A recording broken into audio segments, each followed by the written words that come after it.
Buenas noches a todos, gracias Erika por la presentación y a todos nuevamente por la presencia acá, seguidores asiduos, ya nos sentimos como una gran familia.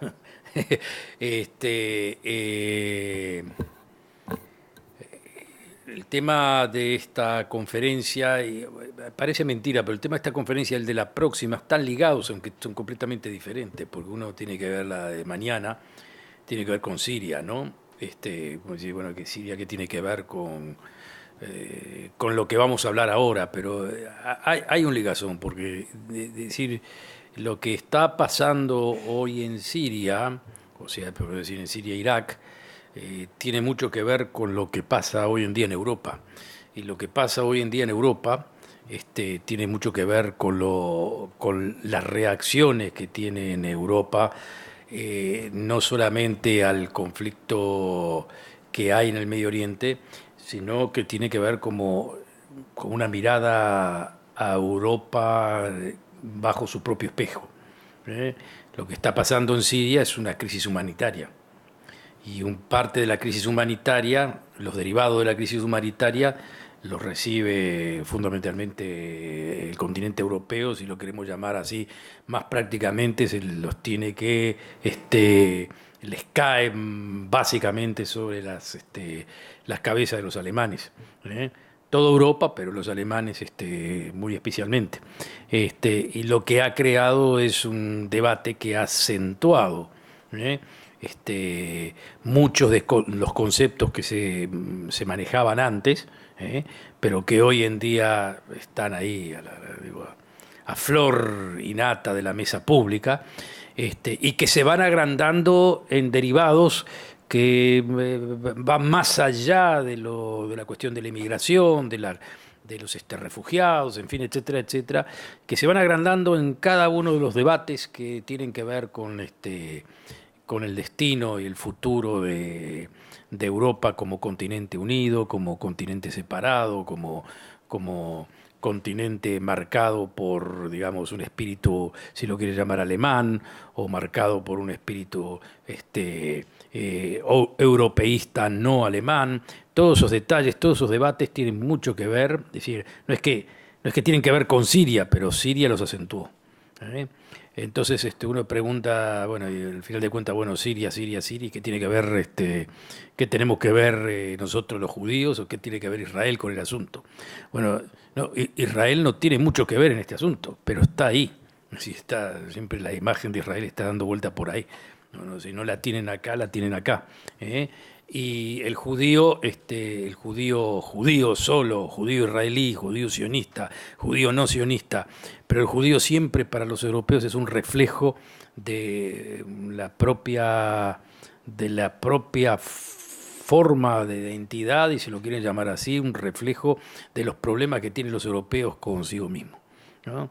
Entonces, a ese asunto del problema que tienen con el judío, le agregan ahora el problema que tienen con ese otro other, lo que se dice, ese otro, que es el musulmán.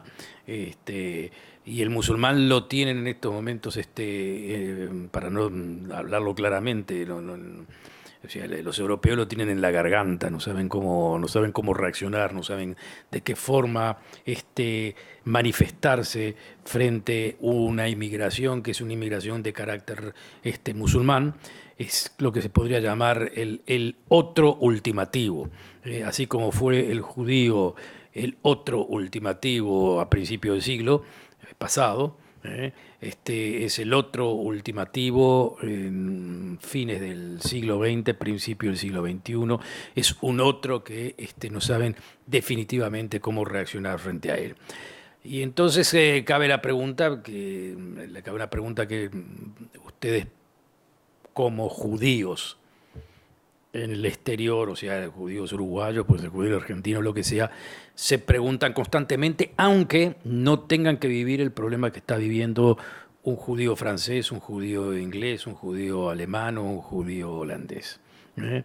El judío francés, el judío alemán, el judío holandés está viviendo un momento bastante problemático, inclusive, podemos llamarlo claramente, las experiencias que acá mínimamente se dio, pero trágica, donde hubo un asesinado judío, muy trágica en este caso, pero que en Francia esto ya tiene más, no se habla ya de uno, se habla de mucho más y se habla de peligro constante, o sea, un judío francés en estos momentos que se lo nota como judío, tiene que andar con cuidado por las calles de París, o de cualquier otro lugar. Algo que nos llama a toda la atención y entonces uno se pregunta nuevamente, bueno, sí, el antisemitismo está acá, es el viejo antisemitismo. Está acá el viejo antisemitismo, sí, sí, el viejo antisemitismo está acá, parece como que reforzándose y estando ahí, y entonces nos preguntamos, y bueno, pero a ver, ¿de qué forma es el viejo antisemitismo el que estamos viviendo actualmente? Y ese viejo antisemitismo también se mezcla con algo que muchos podían considerar hoy en día antisemitismo y está en el debate, que es el asunto Israel. No tiene nada que ver con el asunto sirio hoy en día, pero Israel en estos momentos está en un debate en el cual muchos consideran, y con justa razón, que es un debate discriminatorio. ¿Qué quiere decir discriminatorio? Que se pone a Israel, digamos, como el causante de todos los grandes problemas que tiene el mundo, y si lo quiere llamar así, los grandes problemas que tiene Europa y los grandes problemas que puede llegar a tener Estados Unidos, en fin. Y ese antisemitismo o esa discriminación en contra de Israel, no viene justamente de los viejos antisemitas. No tiene que ver con los viejos antisemitas. Tiene que ver con los nuevos antisemitas. Con una particularidad, que esos nuevos antisemitas no se consideran como tal y rechazan el concepto de que son como tal. Y agregado a todo eso, que esos nuevos antisemitas tienen también la colaboración bastante cercana de muchísimos judíos, que de alguna forma u otra los limpian o les dan un marco de respetabilidad, ¿no? Entonces usted se encuentra hoy en día con un drama, pero así de acá hasta el fin del mundo en el Partido Laborista Británico. ¿Quién se lo podía imaginar? El Partido Laborista Británico, en donde brota en forma así, pero casi diríamos natural, ese ya no crítica, es prácticamente un odio visceral hacia Israel, y en donde fuera del odio visceral hacia Israel también indicaciones de alguna forma u otra que tocan el viejo antisemitismo. ¿Cuál es la diferencia? Bueno, claro, las diferencias uno las puede marcar, uno puede decir, bueno, yo soy anti-Israel, pero no tengo nada en contra de los judíos. Eso es un detalle que uno puede discutirlo, pero cuando ya el no tengo nada contra los judíos se acompaña con el capital judío y en fin, y los judíos que dominan la prensa, en fin, etcétera, etcétera, entonces ya hay una acotación del viejo antisemitismo que se une a la nueva discriminación contra Israel, ¿no? Entonces, todo eso es un tema que diría yo que es el tema del momento. Es el tema del momento. Mire, yo les digo así sencillamente, lo traté de alguna forma u otra de hablar este tema en Sudamérica con gente joven. No con mucho respeto me trataron. No entendían ni de lo que yo les estaba hablando. O sea, no era que lo entendían racionalmente. Lo entendían racionalmente, pero no entendían, no se podían involucrar personalmente, no era ni contra ni a favor, era como algo, una forma de incredulidad, ¿no? Porque todo este tema, como ustedes van a ver inmediatamente, tiene mucho que ver con definiciones de ciudadanía, tiene que ver con las cuestiones de religión y Estado, tiene que ver mucho con temas de la multiculturalidad, tiene que ver mucho con, aparte de todo el asunto Israel y el Medio Oriente. No entendían exactamente cómo esas cosas se conjugaban y cuál era el problema. O sea, uno dice, bueno, el problema de la inmigración es un tema que está desgarrando a Europa en estos momentos, ¿no? Está desgarrando, sencillamente está desgarrándose. Si ustedes vemos una de las bases por las cuales Gran Bretaña quiere abrirse de Europa, ¿eh? Mito o no mito, pero es el asunto de inmigración, no es solamente económico. O sea, es el asunto económico, pero el asunto de inmigración. ¿Eh? Los británicos podrán estar equivocados o no, pero los que no quieren estar en Europa, no quieren estar en Europa porque tienen miedo exactamente de que Europa no pueda controlar una inmigración que ellos no quieren. Ahora, entonces uno se pregunta, ¿de qué usted está exagerando? Porque en definitiva las puertas del Commonwealth estuvieron abiertas acá hace mucho tiempo y si usted va a Londres probablemente se encuentre, ustedes que más o menos conocen al Londres de hace 40 años o 30 años, pueden identificar que la Londres de hoy en día no es la Londres de hace 30 años. O sea que el problema de la inmigración no es nuevo. O sea, el que se haya transformado Londres en una ciudad multicultural con un peso muy importante de musulmanes, etcétera, etcétera, al punto tal de que el mayor, o sea, el alcalde de Londres es musulmán, Sadiq Khan, que es un musulmán, ¿qué quiere decir? Un musulmán perfecto, un tipo bien, correcto, secular, liberal, pro derechos de homosexuales, en fin, etcétera, etcétera. No tiene nada que ver con el Islam radical ni nada, pero de cualquier forma llama la atención, ¿no? Ahora, ese debate de el extranjero parte de nosotros, el extranjero no parte de nosotros, era un debate que había muerto después de la Segunda Guerra Mundial. O sea, con la Segunda Guerra Mundial, terminada la Segunda Guerra Mundial, ese debate no existe más. Y ahora vuelve ese debate con judío, sin judío, con musulmán, sin musulmán, vuelve este debate a estar dentro del candelero de la opinión pública, de la prensa, de todo, en donde es un tema que, que cualquier joven inglés, francés, en fin, etcétera, etcétera, lo tiene como parte integral de su diario vivir, conjuntamente con el debate, que es el debate de común de todos los jóvenes, que es la inserción laboral, ¿no? Los jóvenes de hoy en día lo que tienen en la cabeza fundamentalmente es la inserción laboral, ¿no? La inserción laboral, de que van a trabajar, como esto, lo otro, donde se mueven en este mundo, eso es muy importante.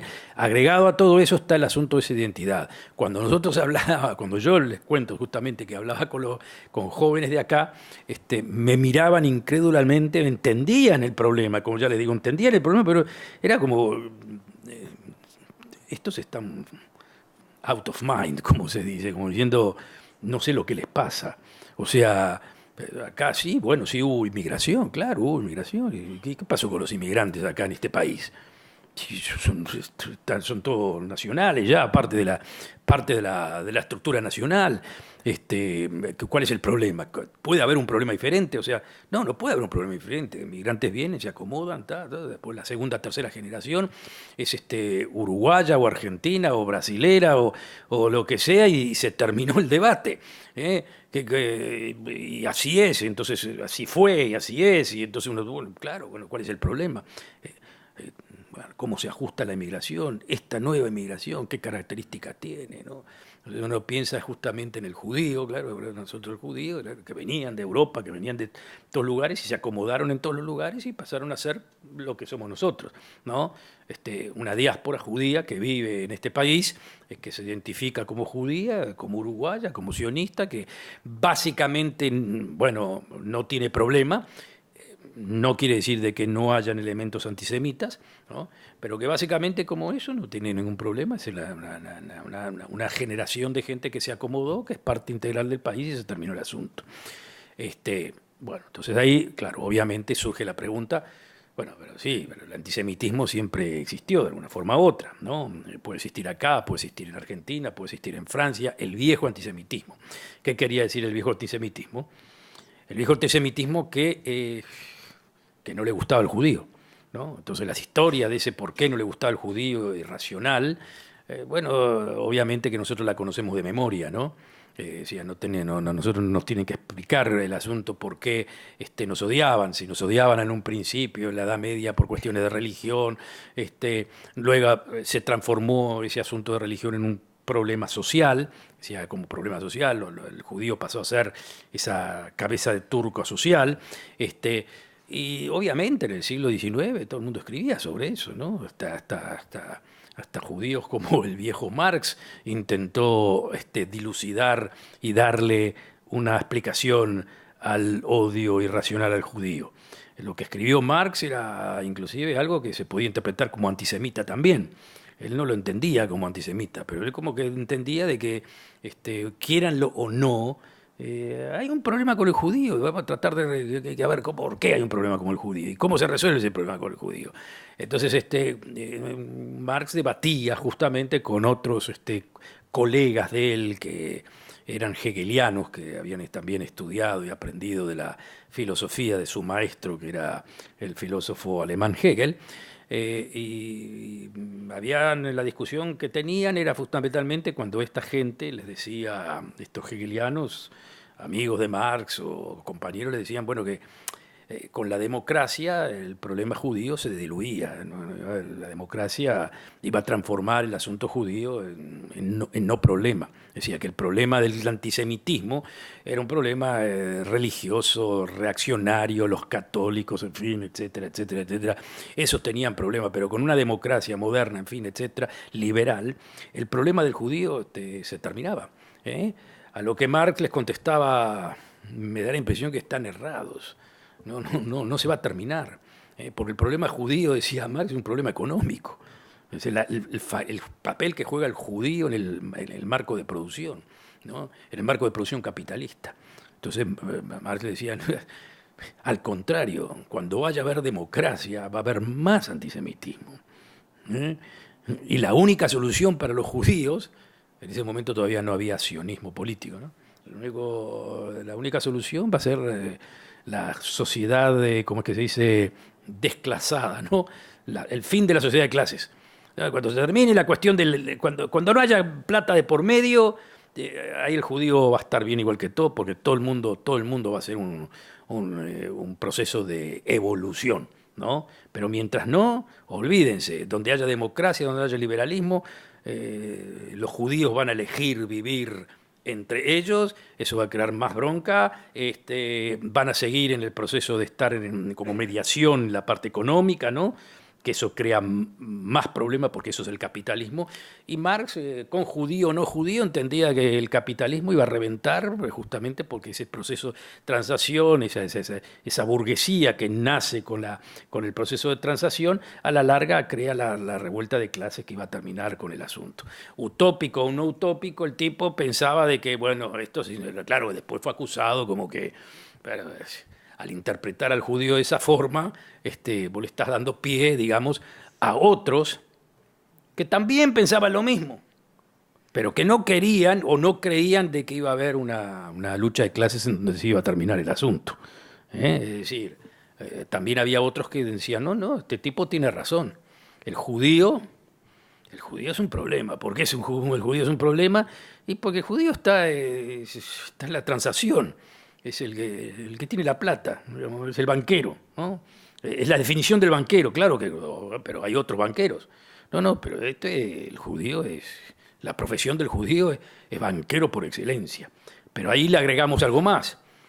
Es banquero por excelencia y también fíjense, es muy poco emparentado con lo nacional. ¿Qué quiere decir emparentado con lo nacional? Y no, miren, el judío es generalmente cuando empezaron los movimientos sociales, universales, el marxismo, el comunismo, los judíos están ahí. Y si no están ahí, están en la banca, ¿no? O sea, o uno o lo otro. ¿Qué puede ser un judío o puede ser un liberal banquero que hace dinero y se enriquece, en fin, etcétera, etcétera? O es comunista.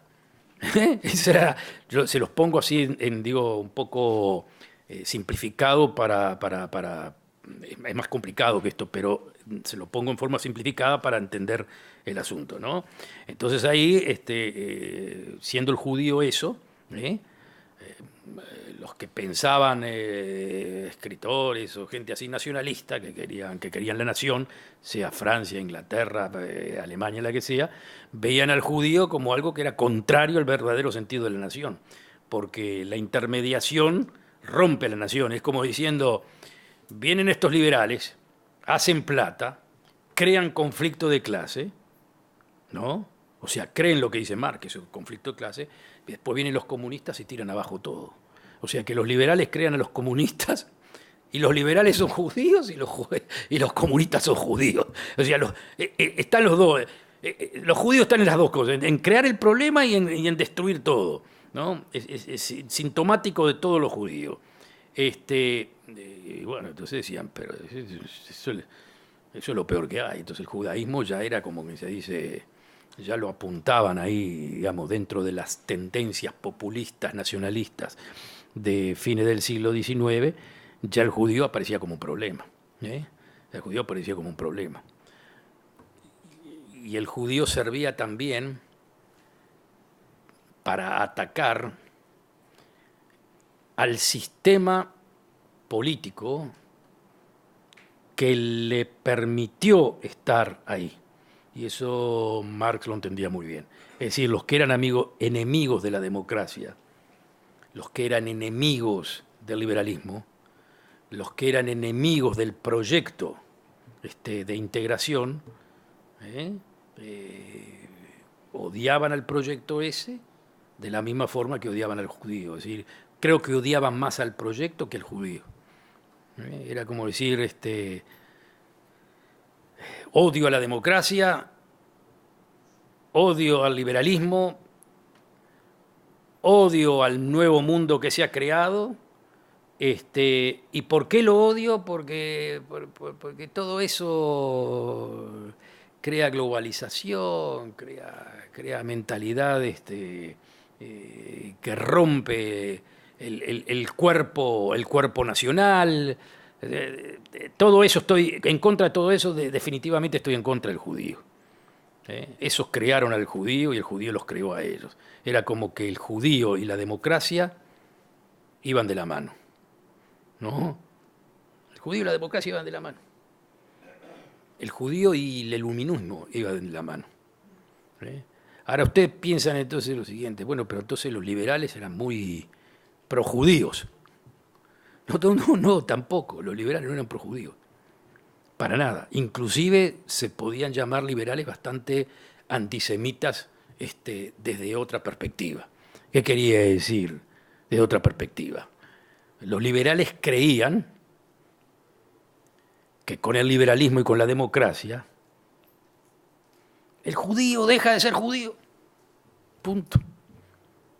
O sea, ellos tenían fe en el poder transformador de la democracia. O sea, que el judío es todos lo vemos, es decir, un personaje medio siniestro, como diciendo, vienen con esas ropas, con esas costumbres, con esas cuestiones, pero, cuidado, los judíos son vivos y la democracia es una vitamina que cura. Entonces, nosotros le metemos democracia a esta comunidad judía de Shtetl, de esto, del otro, con los peyes y con la... ¿Y saben lo que va a pasar? Se asimilan. Se asimilan. En definitiva, para terminar con el judío, hay que darle libertad. Ese era el asunto, ¿no? Eso lo escribían con total pureza. No había acá ninguna... No andaban con tapujos. La diferencia entre el que era liberal y el que no era liberal era que el liberal creía que el liberalismo transformaba al judío y el que no era liberal creía que el judío era no transformable. Punto. Era un germen malo en todo sentido, ¿no? Entonces todos los liberales pensaban, ¿no?, que estos son unos anormales que piensan que nadie se transforma. No, nosotros creemos en la transformación. Nosotros creemos en la transformación.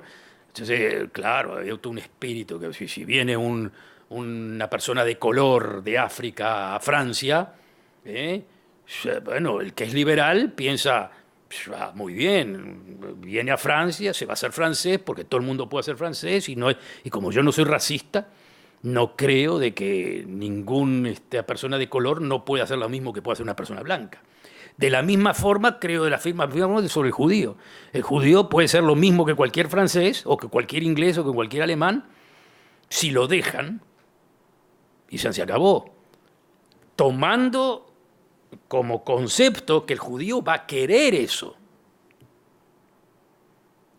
Y entonces la pregunta era, ¿y qué pasa con los judíos que no quieren? Cosa chica. Eso es cosa chica. ¿Qué quiere decir judío que no quiere? ¿Qué pasa con el judío del shtetl?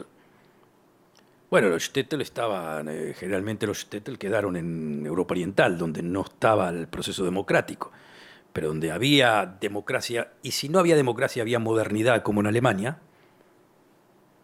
El judío saltaba al tren de la iluminación y se transformaba se transformaba en Goy. Vamos a ponerlo claro, era Mendelssohn. Lo que quería hacer igual que los Goy. Quería ser igual que todo el mundo. Enseguida les prendía la lamparita, universidad, esto, lo otro. Entramos en ese asunto. Y los liberales veían todo eso y aplaudían. Pero se aplaudían a ellos mismos. Era como decir, sí, nosotros sabemos que el judío fue un problema. Y nosotros tenemos la vitamina, los transformamos. Y los hacemos gente integral de todo eso. Entonces, claro, obviamente que cuando surgió el famoso, que no le voy a contar todo el asunto porque lo conocen de memoria, el famoso proceso Dreyfus, los que defendían a Dreyfus no eran filosemitas, ni Clemenceau, ni Émile Zola, ni todo, no tenían nada a favor de los judíos. Simplemente veían a un tipo que era francés y que o era culpable, no era culpable. Si era culpable tenía que pudrirse en la cárcel, pero si no era culpable había que buscar a quién le puso el dedo para hacerlo caer.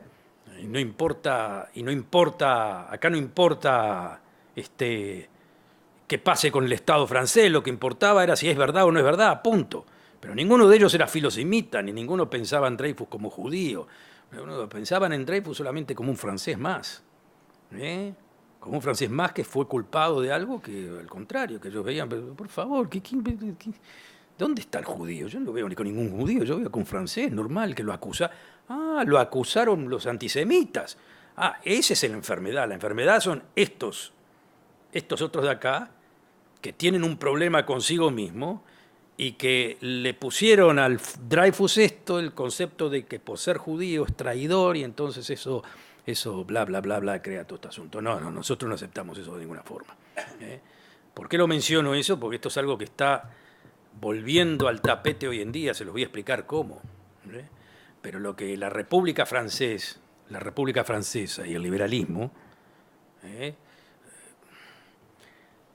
se creían que, su misión era terminar el problema judío transformándolo en francés. Y eso era posible, ese era el asunto. Ahora los otros,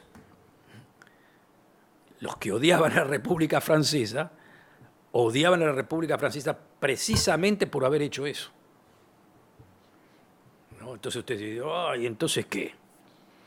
No, bueno, porque los otros veían a la República como un organismo que crea franceses de la nada, y para ellos el ser francés significaba algo mucho más profundo que el crear ciudadanos.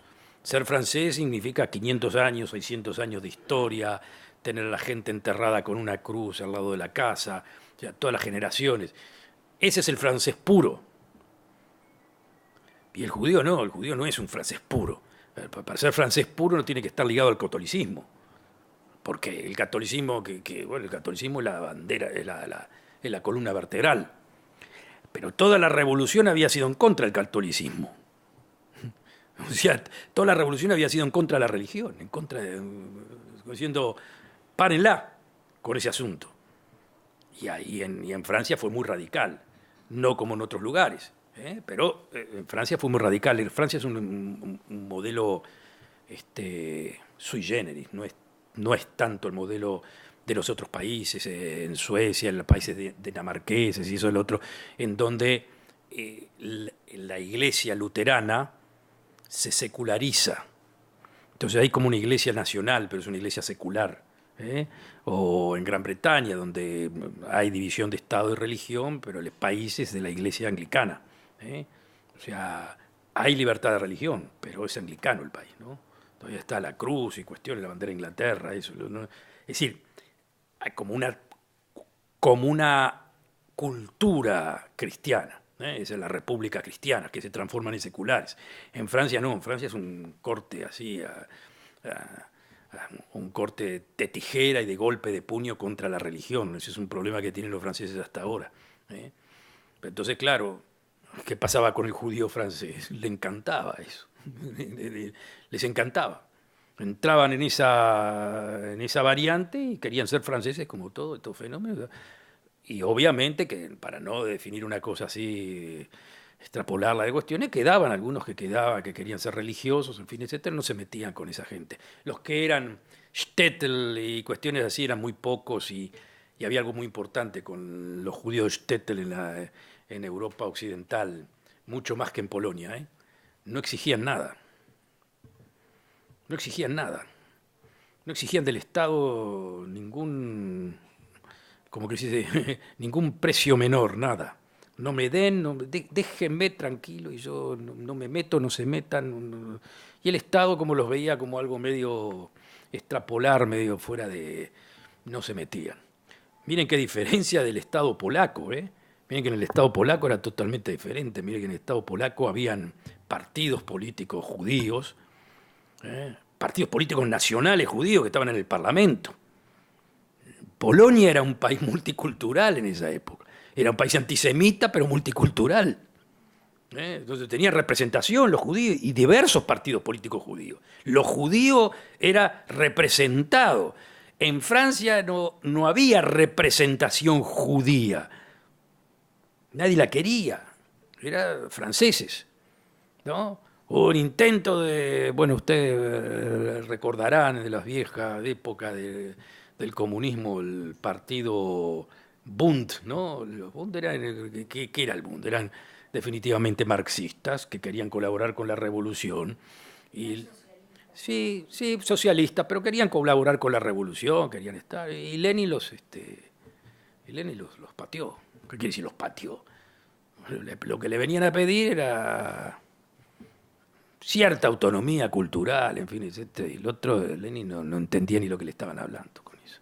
Podía aceptarlo en un principio y después le decía que acá si quieren contribuir con el proletariado en la revolución, bienvenido sea, todo fenómeno, pero eso del Yiddish, no Yiddish, eso el otro. Paradójicamente el que aceptó un poco eso fue Stalin, ¿no? Donde fundó la ciudad judía de Biloberján, que todavía sigue, ¿eh? Saben que es una ciudad que sigue, florece, y en donde los que hablan Yiddish son goyim. Son los judíos. Hay teatro judío, hay teatro eso, pero son los judíos. Muy pocos judíos viven ahí, prácticamente ninguno, pero los otros respetan como que se dice, esa tradición. ¿Eh? Eso ya no sé, eso me lo agregás. De cualquier forma hay como un yiddishismo ahí todavía que sigue brotando. De cualquier forma, esa fue la solución judía del liberalismo. La solución judía al liberalismo fue la desaparición del judío como judío. O sea, judío en tu casa y a otra cosa, que no me molesta. ¿Eh? Y el sionismo surge también en esa época, entonces preguntarán el sionismo, claro, ¿qué pito toca en este asunto? ¿No? ¿Contra quién va? Bueno, obviamente que lo que entendieron los primeros sionistas fue que lo mismo que entienden hoy, que está muy bien que haya goim que nos quieran defender haciéndonos a nosotros goim, o sea, permitiéndonos ser goim, ¿no? Está muy bien, pero no va a funcionar. Era como que en el análisis conjuntural era decir, miren, acá están los que nos aceptan y aquí están los que no nos aceptan. ¿Eh?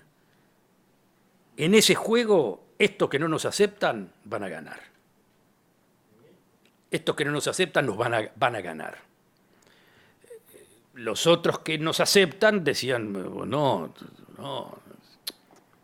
absurdo, nosotros vamos a ganar. No, las pruebas están de que, bueno, que después un país como Francia tuvo un primer ministro judío, Leon Blum, y en fin, etcétera. Sí, eso fue posterior, pero digamos, en esa época todavía, los años 30, el primer ministro judío, quiere decir que la France juive, la Francia judía, tenía su valor, no porque era judía, pero porque somos abiertos a todo eso. ¿Eh? Pero los sionistas desconfiaban mucho de todo eso. Antes de que suceda eso, ya desconfiaban. Había dos motivos, o tres motivos del sionista, del sionismo. Era la desconfianza sobre eso, es decir, mucha palabra, pero acá estamos liquidados. Dos, para impedir esa liquidación tenemos que tener un Estado y el principio era no importa dónde, pero Estado, la Constitución estatal, y algo también muy importante, que tenemos que, no lo decían con todas las luces, pero se implicaba, tenemos que rebelarnos contra el judaísmo también, la rebelión contra el judaísmo. Es decir, ¿qué quiere decir rebelión contra el judaísmo? Sí, hombre, si el judaísmo tiene un problema con el asunto de crear estatalización, es decir, crear un hombre nuevo, crear una nueva generación, el judaísmo es diaspórico, la comunidad, es el rabino, bueno, esa ley judía no sirve para esto. ¿Eh? O sea, los primeros judíos tenían un carácter secular, pero así, a rajatabla. ¿Eh? Y obviamente que no causó, no era nada raro que los primeros, en definitiva, eran también socialistas. Eran socialistas y hasta se podría decir, lo podría decir de otra forma, que muchísimos judíos religiosos veían a ese sionismo como una suerte también de antisemitismo, era como una cosa que no tenía nada que ver con los judíos. Era la creación de un mito nacional en donde se trabajaba con valores, no con los valores, era como una arqueología de la Biblia para crear una mitología nacional. Para muchos judíos religiosos eso era terrible. Hubieron algunos judíos religiosos que se engancharon en eso, como el Rav Kook, que entendieron el proceso nacional como un proceso de Geulá. Ahora, estos judíos socialistas utilizaban la mitología de la Geulá, utilizaban motivos religiosos, pero los secularizaban, los transformaban en artefactos de movilización. Ahora, ¿cómo tenía que ser el nuevo judío? Bueno, el nuevo judío tenía que ser muy goy. Tenía que ser muy goy, tenía que ser un hombre de la tierra, un hombre. Cambiar sí, a volver a la tierra, a trabajar, poner las piernas en Eretz Israel, el sol, el mar, un mito creacional. Tenía que ser un nacionalismo al viejo nacionalismo europeo. Ni siquiera, uno podía decir, un nacionalismo democrático, sí, nacionalismo democrático, pero con mito fundacional. Con mito fundacional, se creó toda una mitología ahí de que hasta gente que llegaban de Europa, ¿no? Llegaban de Europa, pero llegaban a Europa con una mentalidad de que habían vivido en esta tierra 3.000 años o 2.000 años. Nunca vivieron, pero se creaba esa mitología. Esto es mío. Mi tradición son 1.000 años de historia acá. Pero claro que cuando uno lo veía así, con un poco de frialdad, decía, pero qué 1.000 años de historia, no tiene nada que ver con la gente que vivió, los hebreos, Bar Kokhba, en fin, etcétera, etcétera. Étnicamente no tiene nada que ver. Usted es un judío europeo. No, nosotros, nuestras raíces son de acá, totalmente. ¿Y la dicotomía de los judíos es árabe? No importa, pero era un asunto como decir, culturalmente yo me identifico con Bar Kokhba, pero ese era el proyecto ben-gurionista. ¿Qué hacía Ben-Gurión? Era crear ese mito. Miren que muchísimos rabinos lo ultrajaban, lo veían como un atentado al judaísmo, todo lo que estaba haciendo Ben-Gurión. Lo trataban muy mal, y Ben-Gurión los trataba muy mal a ellos, porque Ben-Gurión en definitiva los despreciaba a los rabinos, no los quería. No los quería. era la relación de la Mikra con el Nuevo Israel, o sea, la Biblia auténtica, los cuentos de la Biblia, ¿no? Sin la mediación de rabinos y eso. El soldado de Israel es el soldado mítico de Bar Kokhba, que transforma el soldado mítico de Bar Kokhba en el nuevo soldado de la nueva generación del Israel liberada. Había que romper con el judaísmo, o había que transformar el judaísmo en algo operativo. Pero al mismo tiempo hizo algo que también le llegó fundamentalmente después de la Segunda Guerra Mundial, porque vinieron y le dijeron a Ben Gurión, mirá, si seguís así, haces un país de goyim, tenés que tener acá un poco de esencia. Esa esencia te la pueden dar los religiosos, y los religiosos fueron exterminados. Dales chance de levantar el mundo de la Torá de vuelta, ¿no? Dale. Perfecto. Hizo un arreglo político Ben Gurión con ellos. Un arreglo político. Pero tenía la idea de que esta gente puede darme a mí ciertos valores que me sirven a mí desde el punto de vista nacional. Pero muy claro eran eso, ¿eh? Muy claro. Y la secularización de la religión era fundamental para él, porque él pensaba que a ver, la religión la quiero tener controlada. Mire cuando le preguntaron o lo indujeron a entender de que no te metas con la religión, dejá la religión libre, dale su lugar a los judíos religiosos y separá Estado de religión. Hacete normal. Respuesta de Ben Gurión, pero de ninguna forma. Yo no los dejo a estos libres de ninguna forma. Yo quiero tener la religión en la mano, así. Claro, él era mayoría. Pensaba en esos momentos que el socialismo constructivista, ¿no? El socialismo, digamos, marxista, porque eso no era, ¿no? Iba a ser forever. Entonces había que tener a la religión controlada. Que eso le causó también problema con muchos otros que ya veían el asunto desde otra perspectiva. Habían gente en Israel que eran muy hebreístas, que creían de que, bárbaro, creamos acá una nueva raza. Vamos a desconectar esto del judaísmo. Vamos a desconectar el judaísmo pasé. Y Ben Gurión es de los nuestros, así. Vamos a desconectar eso.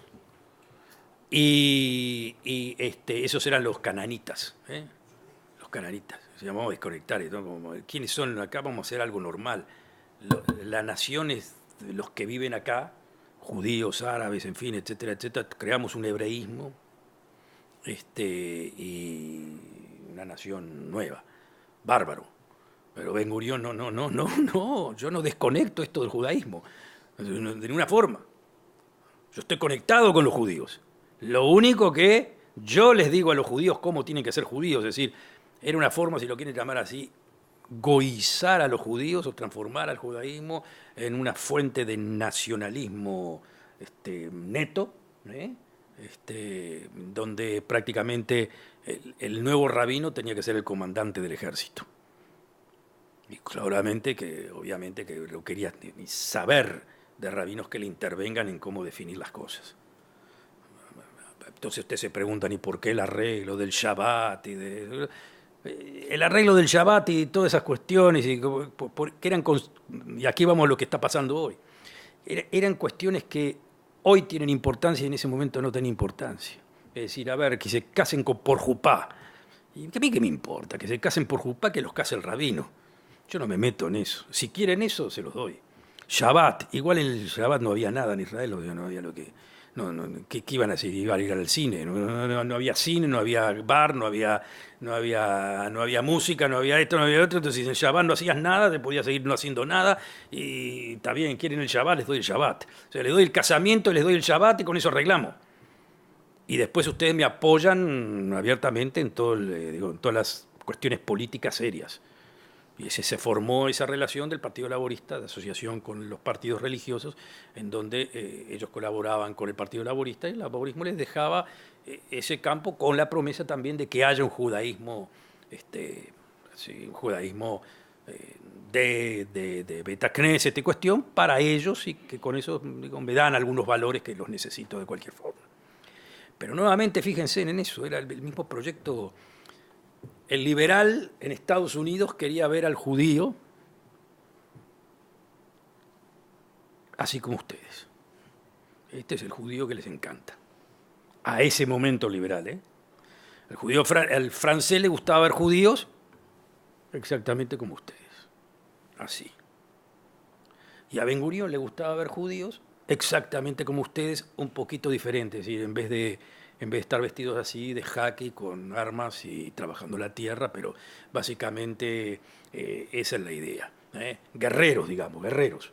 Yo le podía decir, no me gustaba muchísimo la Golá, porque a pesar de todo la Golá son medios endebles, medios así, ya lo probaron en la Shoah, que no, más o menos, no andaban bien. Nosotros acá una nueva generación de combatientes, pero básicamente es eso, el judío moderno, el judío dentro del marco de la civilización moderna, el judío que, vamos a llamarlo claro, con todas las letras, que no tenga nada que ver con la imagen del judío europeo, galútico, shtetl, rabino, Beit Midrash, lo que sea, todo eso. Aléjenme todo eso porque no, eso. Ergo, también para el sionismo como para el judaísmo liberal, todo eso tenía que estar fuera de foco. Y los antisemitas reales pensaban completamente a la inversa. Pensaban que el judío haga lo que haga, se vista de lo que se vista, se disfrace de lo que se disfrace, iba a ser judío siempre, y eso.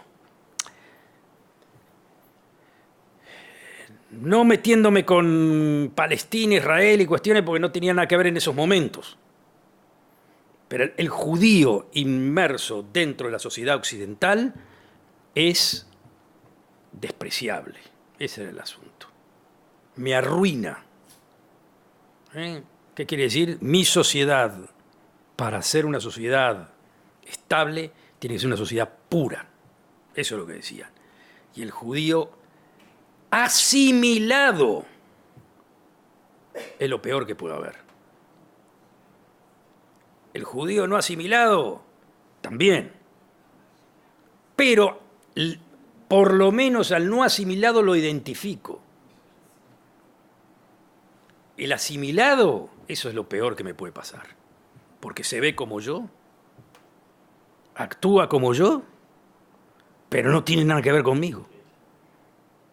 La palabra me arruina. Y así los tipos estos acusaron a los judíos, por ejemplo en Francia, de la pérdida de la guerra franco-prusiana. ¿Por qué Francia pierde? Bueno, porque Alemania es un país muy puro, ahí también habían judíos, la verdad, pero nosotros, la ideología nuestra es una ideología horripilante porque crea esa asimilación. Punto y aparte. Fíjense en ahora, para hacer, como se dice, un long story short, fíjense en ahora la situación actual. El judío en Europa, en la Europa occidental, integrado, asimilado, con un, digamos, un agregado. Puede ser que no tiene ningún problema, la sociedad europea no tiene ningún problema con eso. Puede tener Beit Knesset, puede ser judío, participar de servicios, no hay ningún problema, ni siquiera la Francia republicana laica. Beit Knesset, Trunazioni, no Trunazioni, lo que quieras, eso no hay ningún problema. Sigue la imagen del judío como francés, que si se quiere ir a Israel, se va a Israel, no hay ningún problema. Para el republicano, ningún problema. Pero ¿con quién tiene problema el republicano? Y cuidado que todavía no entré al Israel actual y el sueño europeo. El que tiene problema, el republicano, el liberal europeo hoy en día es el musulmán. Porque el musulmán hace exactamente lo que el judío no hace. Y el musulmán le hace recordar que el problema de la integración, que tan bien le fue, pero, digo bien, cuidado, bien no fue que logramos hacer esto, mal no fue porque los enemigos míos me mataron a los judíos. Me mataron a mí, me mataron a los judíos. Y para un republicano, en definitiva, el hecho de que hayan matado a los judíos era un golpe a la...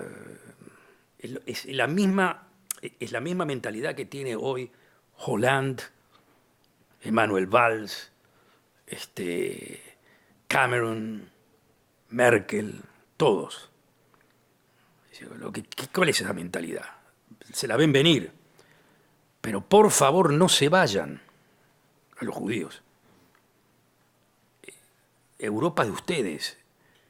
Yo sin judíos siento que mi país, obviamente la Alemania de hoy, o Inglaterra, o Francia, por favor, Francia, Emmanuel Valls les ruega. O sea, se ofende de una forma así extravagante con Netanyahu cuando Netanyahu viene a decirle a los judíos que se vayan a Israel. Este tipo, como diciendo, esto es una ofensa. Es decir, me toca a mí en un problema que yo lo entiendo. Yo quiero defenderlos y no puedo. Pero hago todo lo posible. A ver, ¿cuántos soldados se necesita para que estén en ese Beit Knesset? Les mando una legión, les mando esto. Trato de hacer lo posible, pero es que queda en el aire que por más que haga lo posible, no tengo cómo defenderlos, porque siempre va a haber un terrorista que va a venir ahí y le va a pegar un tiro a algún judío. O sea, tienen miedo y tienen razón de tener miedo. Pero básicamente es un problema no para el judío, es un problema para mí. Para mí como francés es un problema eso. Pero el judío es como se dice, es mi baby. Es mi baby. El judío que vemos acá es mi baby. Yo los hice así. Yo hice el judío asimilado. Los transformé yo soy eso. O el liberal americano. El liberal americano tiene mucho menos problema porque América si se llamaba ese libro famoso La France Juive, ¿no? La Francia judía, la América es la América súper judía. América admira el judaísmo desde la primera letra hasta la última. Mucho más que en Francia, porque América ya es como que se dice todo, le gusta todo. Todo lo que sea judío es América. Judío con Pelle, judío con esto, judío con lo otro, judío reformista, judío conservador, judío... América es el país judío por excelencia. Chao, ahí está, es el país donde los judíos están mejor, punto. Ahí está, no hay otra. Está bien Israel, está bien acá, está bien América, es judío. Eso les encanta todo lo que viene de ahí. Lo sienten como algo, cada creación de un judío, Woody Allen, esto, el otro, lo sienten como parte, y digo, qué bárbaro, qué bárbaro. De primera, a los judíos hacen plata, maravilloso. Vengan. Eso es América. Pero, con el antisemitismo pasaba de que el antisemitismo era un insulto a la idea de la nación. Y seguía siendo la idea de la nación republicana, la idea de la nación democrática. Con los musulmanes, los liberales se encuentran con una situación diferente. Porque les dice, bienvenidos, háganse franceses, o háganse lo que sea. Pero no. Entonces, ¿qué pasaba? La primera generación, los que llegaron la primera generación, de trabajadores inmigrantes. Antes había una relación, tiempos atrás, no quiero entrar en eso, pero los trabajadores inmigrantes que llegaron en los años 70 cuando Europa empezó a crecer, el inmigrante era lo mismo que cualquier inmigrante. Venía a trabajar y a agachar la cabeza. Esa era la situación. Pero entonces lo que pasó fue que la segunda y tercera generación, ahí empezó el problema. O sea, los de ahora. Los nietos de los inmigrantes esos. Los nietos de los inmigrantes esos redescubrieron el Islam, y redescubrieron el Islam justo en una época en donde había una evolución de pensamiento también en el mundo occidental. en donde había, como quien se dice, un comienzo de revisión de las ideas liberales y democráticas que asumían la asimilación. Si antes, en los años 20, 30, un asimilacionista era el democrático, el bien visto, todo esto, en los fines de los años 80, 90, un asimilacionista era casi, podríamos decir, un racista. ¿Por qué un racista? Porque le estaba diciendo a la otra persona, abandoná lo que sos y asimilate. Entonces decía, no, pero ¿cómo eso? Eso está muy mal.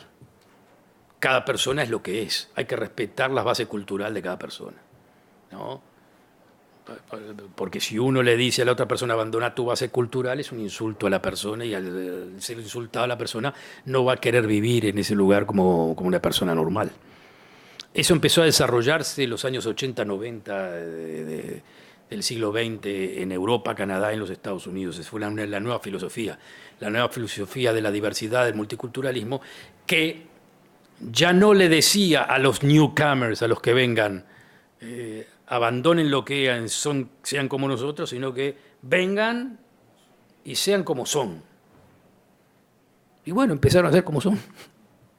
Entonces empezaron a fundar barrios cerrados, que también había antes, pero recuérdenselo usted, le voy a contar, no era Villa Muñoz, después Villa Muñoz empezó a hacer Pocitos y después abierto a todos lados, ¿no? En Francia era lo mismo, los famosos banlieues, en los barrios donde vivían los portugueses, los inmigrantes, y que después ahí estaba también, hasta el padre de Sarkozy, después se fueron abriendo y fueron parte de todos lados. Pero los que con los musulmanes se quedaban en el barrio y transformaban el barrio en zonas pseudo cerradas, no son cerradas del todo, eso es una exageración, pero pseudo cerradas con un sistema de ellos mismos, en fin, etcétera, etcétera. Y a la gente, justamente a los liberales, les causaba estupor, porque el liberal partía de base el que se iba a transformar, pero entonces le venías al liberal y le decía, pero oiga señor, ¿usted es liberal o no? Pero sí. Bueno, entonces deje vivir a esa gente como quiere vivir, porque como le tiene que imponer una forma de vivir. Entonces me cayó la boca, no dije nada. Esa gente estaba, como que se dice, en retroceso, como diciendo a la defensiva. Empezó a privar lo que se llamaba un concepto de liberalismo anglosajón, que tenía mucho que ver con la cuestión de la diversidad. Los anglosajones les encanta eso, la diversidad, cuanto más diversidad mejor. Entonces no es una diversidad solamente estilo boutique, que quiere decir un restaurante hindú o armenio o qué sé yo, lo otro, sino que cada comunidad viva como quiere vivir en su comunidad, la judía, la lo otro. Perfecto. Todo eso iba todo muy bien, hasta que explotó. Explotó por el terrorismo y explotó por las nuevas corrientes inmigratorias, es decir, la gente en Europa que veía todo eso lo deglutía con mala gana, pero lo deglutía. Y estaba el famoso politically correctness. ¿Qué quiere decir politically correctness? Ser politically correcto, es decir, no voy a decir nada porque me van a tildar de racista. Me van a tildar de racista. Entonces, pues si me tildan de racista, mejor me callo la boca. Hasta que empezó a explotar eso. Y se empezó a legitimizar, es lo que se llama el backlash, y estoy hablando ya de los últimos años, el último año prácticamente. Trump es un ejemplo claro del asunto. Lo que hizo Trump es una revolución. No importa que gane o pierda. Pero lo que hizo Trump es: te doy el derecho a expresarte en forma racista y no importa. Decilo. Sacá lo que tengas para decir, que no hay ningún problema. Y eso animó a muchísima gente. Los partidos de la derecha radical en Europa son mucho más moderados que Trump. Mucho más moderados. Pero también sacaron a relucir las uñas, como diciendo, pere. Yo no soy racista y no quiero inmigración. Yo no soy racista, pero estos musulmanes a mí no me sirve esto. Esto no me sirve. Se empezó a legitimizar lo que se llama el discurso islamofóbico. Y entonces empezaron el juego de las comparaciones. Y entonces empezó la llamada a los judíos también. Gente, ustedes sufrieron esto. Acá tienen a otros que están sufriendo este asunto también. Y entonces el judío se encuentra ante un paradigma que es casi insalvable. Por un lado, sí, tiene razón, no queremos que esto... Pero por el otro lado son estos musulmanes los que, o no todos, pero de acá surge el musulmán radical que quiere matarme a mí también. Y aparte de todo, hay un problema, que yo soy judío y quiero Israel. Me identifico con Israel. Hay un libro que está saliendo últimamente que se llama, que tiene que ver con todo esto que estoy diciendo, que se llama La israelización del judaísmo. La israelización del judaísmo es exactamente lo que pasa con todos ustedes. O sea, cuando se identifican como judíos, básicamente lo que quieren decir es de que se identifican con Israel. Israel pasa a ser el centro de la vida. ¿Qué pasó en Israel? Un tiroteo, mi hijo, el otro. Israel pasa a ser el centro de la vida. No es tanto el Talmud o lo que sea. Al contrario, digamos que uno puede venir y decir, bueno, Moshe Rabbeinu era un idiota, no importa, pero si me tocan a un líder de Israel, ya ahí lo siento como carne propia. Ya me siento de alguna forma desprotegido. Hay una israelización del judaísmo. Entonces, para todas esas comunidades judías, el musulmán tranquilo, esas cuestiones, ¿no? Porque hay muchísimos que quizás eran la mayoría, no hay ningún problema. Pero ahí están los gérmenes de un islamismo radical, que surge también de ese mismo problema que tiene que ver también con el Israel que yo defiendo.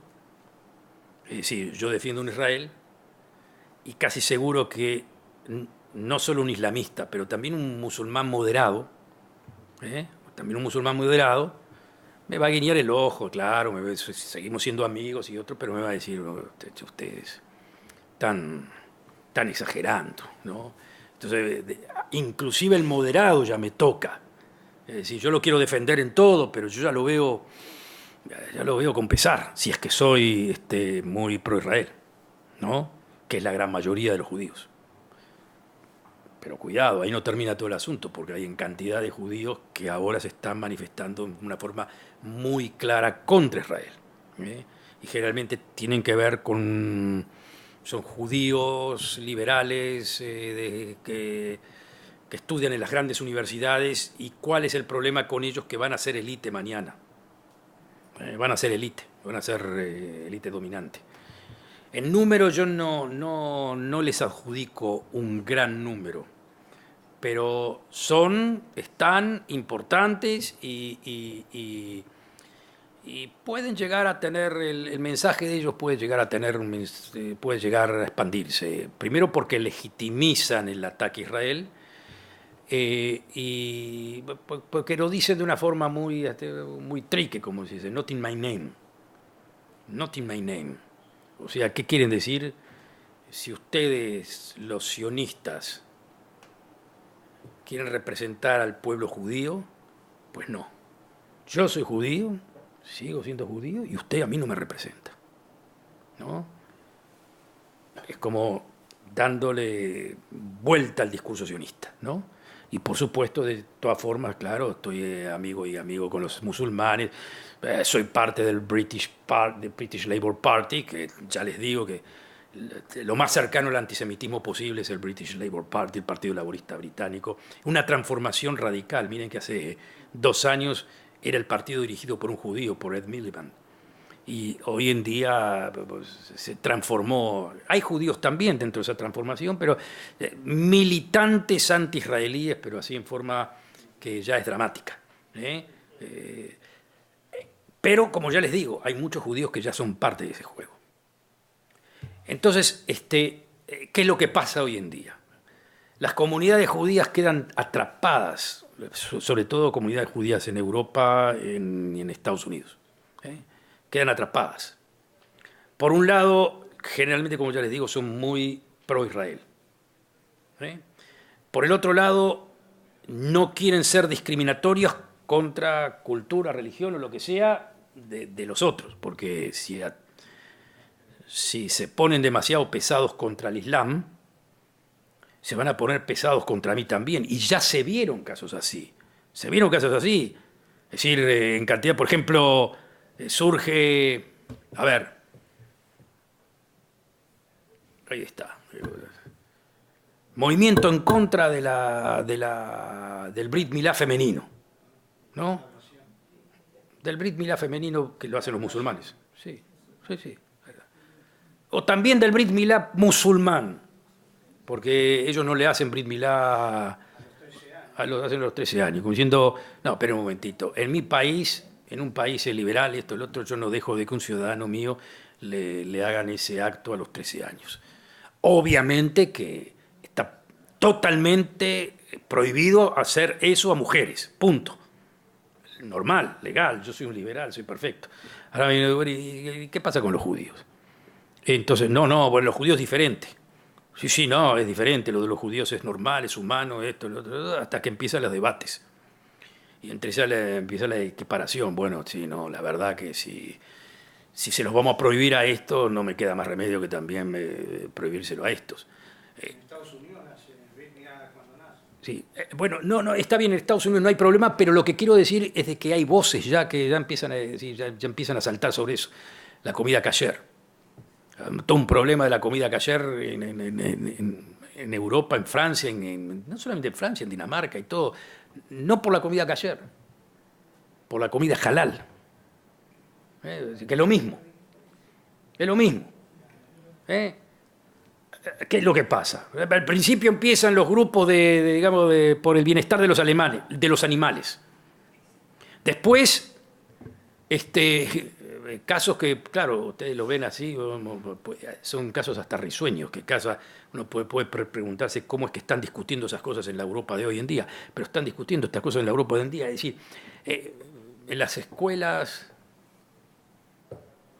donde había un 30% de musulmanes, de repente desapareció el cerdo en las dietas de los alumnos. La gente se empezó a preguntar, ¿y cómo es esto? No, entonces surgió la de la derecha radical Marine Le Pen, ¿no?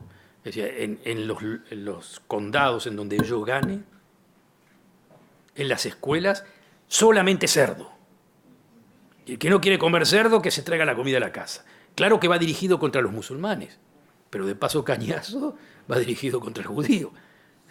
Realmente no lo quiere hacer contra los judíos, se los digo con total conocimiento de causa.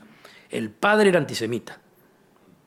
Ella puede ser antisemita también, pero entiende política y entiende que con los judíos no se debe meter, se terminó el asunto. Mi case, mi asunto, no me meto con los judíos, me meto solamente con los musulmanes, punto. O sea, la derecha radical en estos momentos, la vieja derecha fascista, si lo quieren llamar así, ya no es tan fascista y se dedica pura y exclusivamente a lo musulmán. Ni menciona el caso judío, en algunos casos esa está muy pro-Israel, como en el caso de Holanda.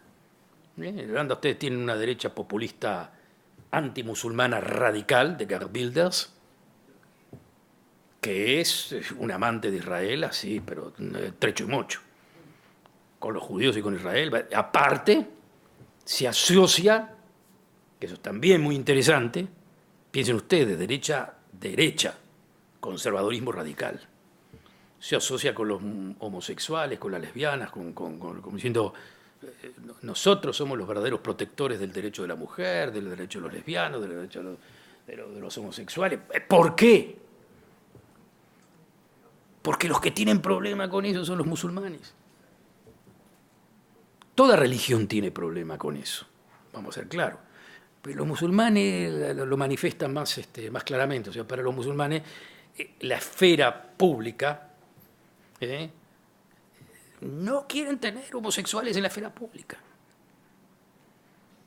Aparte de toda la cuestión de la función de la mujer dentro de la familia musulmana, vamos a ser cuidadosos. No es que no les pegan y no es una cuestión de que también los no musulmanes le pegan a las mujeres, pero dentro de la religión, la parte que le toca a la mujer en ese esquema, en ese juego de la Sharia, es una función bastante derogatoria. Entonces la pregunta que se hace el Estado es, ¿lo permito o no lo permito? Hay dos posiciones. Una puede decir, miren, yo no me meto con la religión, que cada uno haga con su religión lo que quiera. Muy bien, está muy bien, sí, pero con cuidado. ¿Ustedes dónde se casan? Se casan en el Beit Din Rabaní, ¿no es cierto? Pero aparte se casan por civil, ¿no? Y los derechos de ustedes, los derechos de las señoras, están respetados por el derecho civil, no por el Beit Din Rabaní. Ese es el asunto. El Estado se ve, en la obligación de decirle a los musulmanes, no, loco, acá hay una ley. Y en Inglaterra hubo un debate, pero grandísimo, en donde inclusive el delegado más fuerte de la Iglesia anglicana, en una muestra de solidaridad con los musulmanes, quería incluir la Sharia dentro de la ley del Estado. Dentro de la ley del Estado. ¿Qué quería decir? No que la ley de la Sharia, la ley musulmana, sea para los no musulmanes. Pero lo que quería decir era de que cualquier problema comunitario de la comunidad musulmana, uno iba a la ley religiosa musulmana que decía esto, lo otro, bueno, se resuelve así, se resuelve así, y eso tenía peso de ley en la ley británica.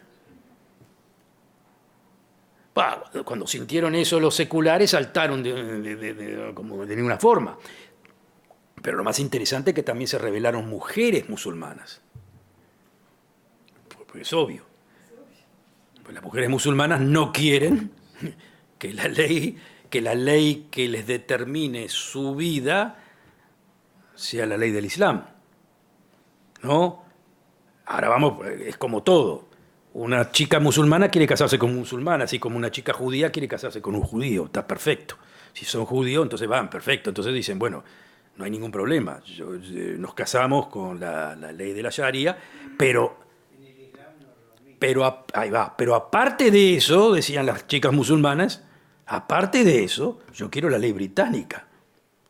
Yo quiero que mis derechos estén respetados por la ley británica, no por esto. Está bien, la fiesta para la familia, muy bien, todo fenómeno, pero que mis derechos estén respetados por la ley británica. Bueno, todo eso ha creado un conflicto de identidad en Europa de la que no saben cómo salir. Se los digo con total conocimiento de causa. En Estados Unidos mucho menos, porque Estados Unidos es un país, como ya les digo, muy respetuoso de la religión. Muy respetuoso, es laico, hay división entre Estado y religión, pero muy respetuoso de la religión. Entonces no se meten con eso. En Europa tienen problema con eso. La historia de Europa con la religión es una historia picante, ¿no? A tal punto que, nuevamente, volviendo a Estados Unidos, ¿por qué se funda Estados Unidos? Porque gente religiosa inglesa estaba cansada de la presión de las religiones nacionales y se quiere ser religioso en un lugar, en una isla o en un continente lejano de todo el mundo, en fin, etcétera, etcétera. Entonces, como que se dice, los americanos son muy open, si sos judío, si sos musulmán, si sos esto, si sos lo otro, por ahí nomás. También ahora empiezan a tener problemas con de qué forma sos musulmán, en fin, etcétera, etcétera. Y para terminar, señores, el caso Israel dentro del asunto este.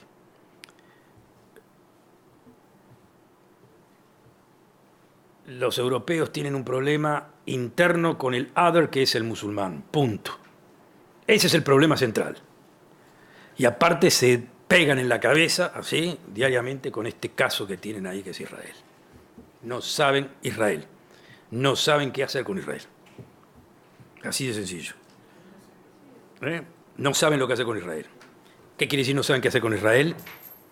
Los europeos ven a Israel, los europeos liberales, ven a Israel como una creación de la necesidad por un mal que ellos hicieron. Es como el azote que me toca recibir por haber sido o idiota o cobarde o no importa lo que. No pude. Es como yo le digo anteriormente, como el caso de Emmanuel Valls y los demás. Quiero defenderlos, quise defenderlos y en mi propia cara me vapulearon, me los mataron, me los hicieron, todo, y quedé yo, todo destruido con esa situación.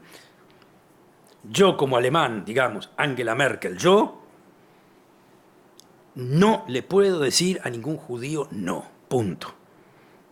Israel lo mismo, no puedo. Israel, lo que diga Israel, podré discutir en una forma u otra, pero yo no me meto con Israel. Ahora, ¿qué es lo que pasa? Ellos ven a Israel de esa forma, no tanto como el derecho legítimo del judío a tener un Estado, sino como un mal mío que no me queda más remedio que decirle a estos que hagan algo que nunca me gustó desde el principio. Nunca me gustó, ni los británicos. Si le firmamos a esto, le firmamos Balfour, se los dimos, aceptamos, pusimos condicionantes. Bueno, funden ahí un hogar nacional, pero cuidado cómo tratan a los que viven en la zona. Siempre los europeos tenían problemas con eso. No solamente los europeos, los americanos tampoco les gustaba mucho la idea, el Estado judío. Todos sospechaban de que algo acá era muy fishy. Había una cuestión media rara. Pero se fundó el asunto. Y lo dejaron correr. Y en los primeros años no estaba mal. Era como diciendo un proyecto no del todo malo. Tenía por un lado algo muy evidente, que eran los países árabes medio reaccionarios, medio feos. Y estos crean una sociedad bastante interesante, bastante modelo, bastante humana, bastante, en fin, etcétera, etcétera.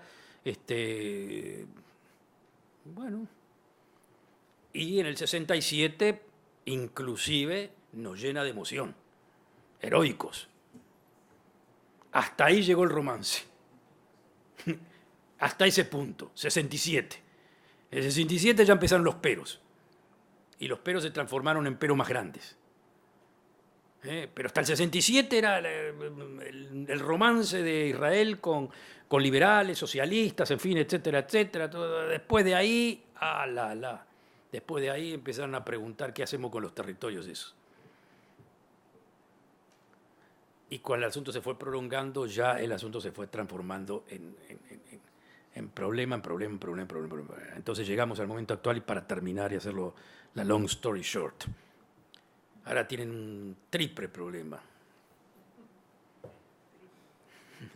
De todos lados le viene el problema.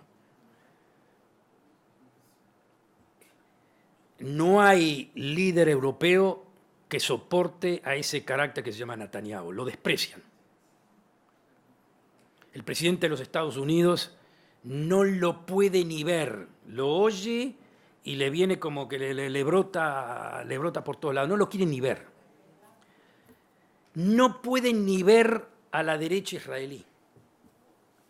Pero se encuentran con un problema. Que les explotó el Medio Oriente y no tiene nada que ver con Israel. Entonces se encuentran con un Netanyahu al que odian, pero que no hace lo que hacen los vecinos, que es matar a 250.000 personas así como si no existiesen. Si uno mira 50 kilómetros a la derecha, encuentra que hay un genocidio brutal con movimientos terroristas. Uno se encuentra como diciendo, entonces claro, uno se pone en el contexto y dice, espera, está bien que no me guste Israel, pero Israel, en comparación con lo que está ahí, es una isla de bondad. Israel es un país democrático, es un país en donde los árabes son ciudadanos, donde hay hospitales, donde trabajan, donde esto y lo otro. Hay discriminación, pero esa clase de discriminación Hay es una... discriminación entre los propios judíos. Exactamente, discriminación entre propios judíos y discriminan más a los musulmanes en Europa que lo que los israelíes discriminan a ciudadanos árabes.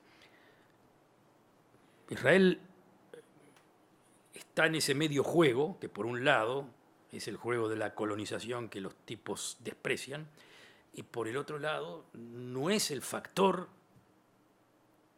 más problemático y más sanguinario de la zona, es decir, todo lo contrario. Es un órgano de estabilidad. Entonces se agarran de la cabeza y no saben lo que hacer con ese asunto. Por un lado quieren hacer una política dura contra Israel, por el otro lado caen, ellos mismos se dan cuenta que caen en lo que cayó el Partido Laborista Británico y no quieren caer en esa situación. Por un lado quieren un Israel fuerte, pero no lo quieren tan fuerte como para que pueda Israel determinar por sí solo lo que tiene que hacer con su destino. Quieren un Israel democrático, pero no quieren que gane este hombre. Quieren con Israel, quieren volver al mito del Israel pequeño, bueno, judío, etcétera, etcétera, etcétera, pero no quieren este Israel. Pero este Israel, dentro de la zona, nuevamente, es un Israel que comparada no tiene nada que ver con todos los crímenes y aparte de todo, son esos crímenes de Siria, que es lo que vamos a hablar mañana, que les están creando a Europa el problema que nada que ver con Israel, eso no tiene absolutamente nada que ver con Israel, hasta el punto que Israel inclusive atiende medicalmente a muchos de los criminales de Siria que son heridos cuando están, no es que los van a buscar especialmente, pero si ya llegan por ahí, Israel los atiende humanamente. Es decir, toda la tesis de Israel los confunde. Los confunde. Inclusive desde el punto de vista cultural los confunde. Porque en Israel no hay problema con la religión de ellos. Es el europeo que tiene problema con la religión musulmana, con el Islam. Israel no tiene ningún problema con el Islam. No tiene ningún problema con ninguna religión. El problema que tiene Israel es una cuestión nacional. Punto y aparte.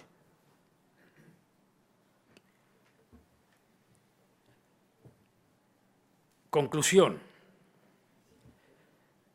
Es un problema para Europa que los europeos de buena voluntad inclusive no saben cómo tratarlo, cómo resolverlo, le dan vueltas y le dan vueltas y no le encuentran la salida.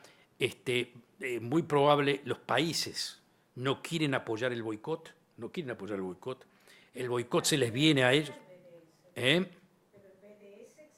Sí, existe. No, pero los países, pero los países no lo adoptan. Si vos le decís a Francia aceptar el boicot, no te dicen que no, de ninguna forma. Están en contra. Es más, inclusive judíos muy agresivos a Israel como Noam Chomsky también lo rechaza. También rechaza eso, como diciendo se le fue la mano. Pero hay una sociedad y un mar de cultivo mala onda que tiene mucho que ver con, llámelo antisemitismo, llámelo lo que sea, prejuicio contra el judío, o prejuicio contra Israel, y que hay que uno elevar la imaginación como para poder entender esta situación. Yo creo que el problema central, Israel es dentro de todo es un país sumamente exitoso, es un país que le va básicamente muy bien, tanto económicamente como socialmente, es una epopeya, Y yo creo que lo que los terminó, si faltaba que los enojen a los europeos más, los enojé yo en los encuentros que tuve ahora en España, en Marbella, en Torremolinos, en fin, etcétera, etcétera, cuando les dije de que no iba a haber una europeización de Europa, sino que muy probable una israelización de Europa. Eso ya los terminó por ofuscar totalmente, porque lo que quería decir, se los dije no porque quiero que suceda eso, sino porque me parece que me parece que hacia eso van. O sea, eso es una lectura nomás, no es objetivo. ¿Qué quiere decir que eso van? Se están empezando a sacar los guantes para pelear contra el terror. ¿Qué quiere decir sacarse los guantes para pelear contra el terror? Ya no van a pelear con guantes blancos. Hasta ahora querían pelear con guantes blancos. Ahora van a tener que utilizar los recursos posliberales. Inclusive discriminaciones, inclusive esto, inclusive lo otro. Esto está escrito, como es una tabla que va marcada. No tienen cómo zafar de eso. Porque ISIS no se va a terminar, el terror islámico no se va a terminar, las luchas culturales no se van a terminar, y ate una cosa con la otra y se va a encontrar con que los servicios de seguridad van a tener que colaborar, van a tener que combatir, no como combatieron contra el Badr Maino, Brigada Rosa, eso que también utilizaron elementos no tan liberales. Acá van a tener que ser inclusive mucho más duros. Y van a tener que ser inclusive duros con población, que es lo que no quieren el profiling, el método de Israel de profiling, que quiere decir identificar de acuerdo a la cara, si sos medio negrito, esto, el otro, estos no quieren, pero lo van a tener que utilizar. O sea, de todas formas, van a tener que pasar un proceso que inclusive la redefinición, porque miren que ahora Europa está volviendo al nacionalismo, terrible, terrible, pero están volviendo al nacionalismo. ¿Qué quiere decir volver al nacionalismo? No es que se acabó el sueño europeo, Hasbe Halela, como se dice, pero los europeos no quieren.